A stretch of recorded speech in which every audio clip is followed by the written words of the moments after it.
2025 की शुरुआत काफी बेहतरीन तरीके से की गई है क्योंकि हमें इसके अंदर एक से बढ़कर एक एनिमी सीरीज देखने को मिल रही हैं, जिसमें से कुछ बहुत ही जल्दी रीजनल डब और हिंदी डबिंग में भी स्ट्रीम होने वाली हैं। तो अगर तुम भी ये जानना चाहते हो कि तुम्हारी इस विंटर 2025 में से कौन सी सीरीज तुम्हें हिंदी डब में देखने को मिलेगी और कहां से देखने को मिलेंगी, ये दोनों ही चीजें जानने के लिए एंड तक जरूर बने रहना, क्योंकि हम आज के एनिमी रिकमेंडेशन एपिसोड 13 के अंदर top 10 Hindi dub enemy series बताने वाले हैं जो हमें रिसेंटली एयर होते हुए देखने को मिल रही हैं। तो चलो जल्दी से शुरू करते हैं। सबसे पहले तो वो सीरीज जो ऑलरेडी हिंदी डब के साथ ही एयर हो रही हैं, जैसे कि नंबर 1 पे आती है साकामोटो डेज, जो इस ईयर की one of the most anticipated enemy series भी है क्योंकि ये काफी ज्यादा तगड़ी है, जो साकामोटो को फॉलो करती है, जो कभी लेजेंडरी हिटमैन हुआ करता था, लेकिन इस बंदे को एक लड़की से प्यार हो जाता है। तो ये बंदा असैसिन की दुनिया छोड़ देता है, लेकिन ऑब्वियसली असैसिन की दुनिया इसे नहीं छोड़ने वाली थी, तो वो बार बार कोशिश करते हैं इसे टपकाने की, लेकिन ये बंदा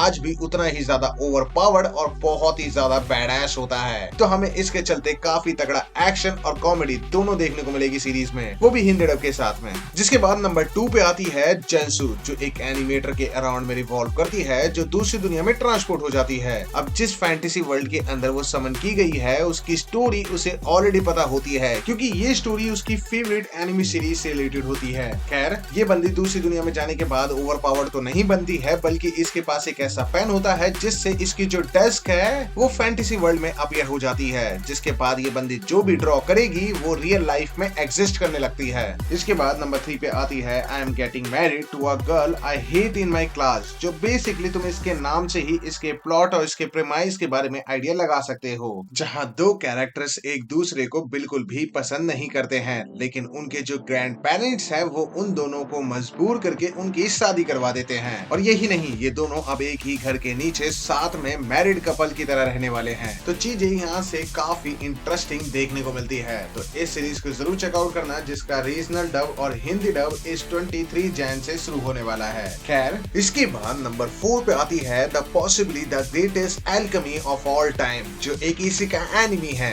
जहाँ कुछ हीरोज को दूसरी दुनिया में समन कर लिया जाता है और हमारा मेन कैरेक्टर गलती से उनके साथ उस दुनिया में चला जाता है। तो गॉडेस इस चीज को कंपनसेट करने के लिए इस बंदे को अपनी ब्लेसिंग देके इसे एक एल्केमी की स्किल दे देती है, जिससे ये बंदा दूसरी दुनिया के अंदर कुछ भी बना सकता है। अब वो कैसे उस बेसिक सी स्किल को यूज करके ओवरपावर्ड बनता है, वो देखना काफी इंटरेस्टिंग होगा। तो इस सीरीज को भी जरूर चेकआउट करना अगर तुम्हें इसी का एनिमी सीरीज देखना पसंद हो तो। और हाँ, इसका जो रीजनल डब है वो इस 25 जैन से शुरू होने वाला है। खैर, नंबर 5 पे आती है सोलो लेवलिंग सीजन 2, जो नो डाउट इस ईयर की one of the best enemy series भी होने वाली है, क्योंकि सीजन 2 सीजन 1 से बहुत ही ज्यादा तगड़ा होने वाला है और इसका हिंदी डब हमें इस 26 जैन से देखने को मिलने वाला है। जिसके बाद नंबर 6 पे आती है एक और बहुत कमाल की रोम-कॉम सीरीज, जो है मेडेका कोरोवाई इस इम्प्रीवियस टू माय चार्म, जो सीरीज एक मोना नाम की लड़की को फॉलो करती है, जो इतनी ज्यादा खूबसूरत होती है कि इसका पूरा स्कूल और टाउन दीवाना होता है, लेकिन सिर्फ एक बंदे को छोड़ के,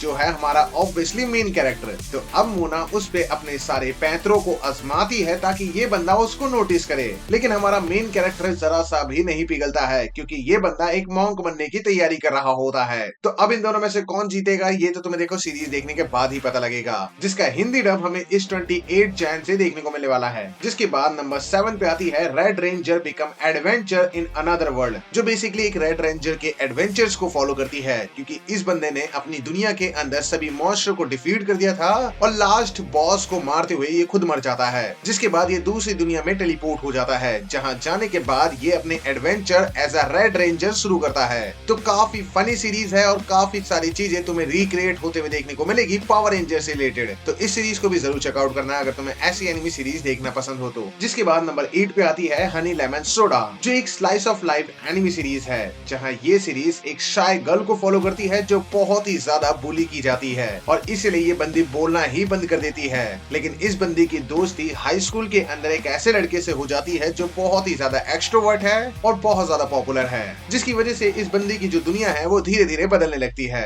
तो अब आगे क्या होगा ये तो तुम अंदाजा लगा सकते हो, लेकिन रोम कॉम देखने का एक अलग ही मजा होता है। तो तुम इस सीरीज को भी चेकआउट कर सकते हो, जिसका रीजनल डब हमें इस 31 जैन से देखने को मिलने वाला है। एंड इसके बाद नंबर 9 पे आती है एक बहुत ही प्यारी हिस्टोरिकल ड्रामा सीरीज जो है अपोथेकेरी डायरीज सीजन 2 2 जो अमेजिंग स्टोरी लाइन के साथ एक बार फिर लौट आई है और इस बार भी हमें सीजन 1 की तरह ही सीजन 2 और भी बहुत कमाल का देखने को मिलने वाला है, वो भी हिंदी डब के साथ में, जो इस एक फैब से शुरू होने वाला है। एंड इसके बाद नंबर 10 पे आती है टू लेट बाउंड हनाको कुन सीजन 2, जो पर्सनली देखो अभी तक तो मैंने देखी है नहीं, लेकिन हाँ मैं इसे बहुत जल्द देखने वाला हूँ। तो अगर तुमने ये सीरीज देखी है तो तुम्हारे लिए ये चीज बहुत ज्यादा इंटरेस्टिंग होगी कि इसका जो सीजन 2 है वो भी हिंदी डब में देखने को मिलेगा, जो इस सेकंड फैब से शुरू होने वाला है। तो हाँ, ये सारी ही सीरीज तुम्हें हिंदी डब में देखने को मिल जाएंगी, लेकिन एक बोनस सीरीज जो बहुत कमाल की है और बहुत ही ज्यादा इंटरेस्टिंग है, जो है डॉक्टर स्टोन का सीजन 4, जिसका पार्ट 1 जो अभी एयर हो रहा है उसका भी हमें हिंदी डब साथ में ही स्ट्रीम होते हुए देखने को मिलेगा।